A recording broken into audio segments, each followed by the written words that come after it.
Letter Sculpture, Part 3, Closing the Form of Your Letter.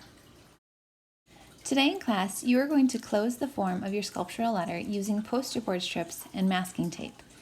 These poster board strips have already been pre-cut to the exact height of the small cups that fill up the inside space of your letter.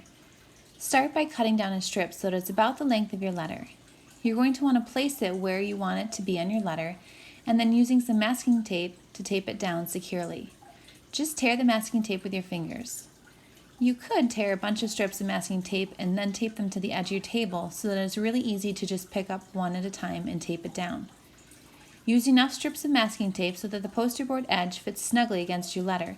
You don't want to have gaps like this one you see here. If that happens, place another piece of masking tape and again make sure it fits really tight. Take your time to smooth down the masking tape as you place it on. Make sure that it's really forming a sharp corner around the edge of your letter as well. Attaching the strips around sharp corners may require you to actually fold the poster board in half or cut the poster board and have two pieces meet up to form a 90-degree angle.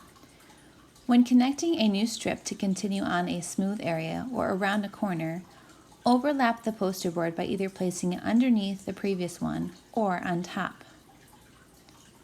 When placing the masking tape, consider using it horizontally. This will help cover more of the area where the strip is attaching to the letter. Just don't waste the masking tape. You don't need to put masking tape in any places besides where the strips are connecting to the letter form. Now, enclosing small spaces like the two inside circles of the B seem like they could be challenging, but it's actually quite simple if you just take a strip, wrap it into a circle, and then put it into the hole.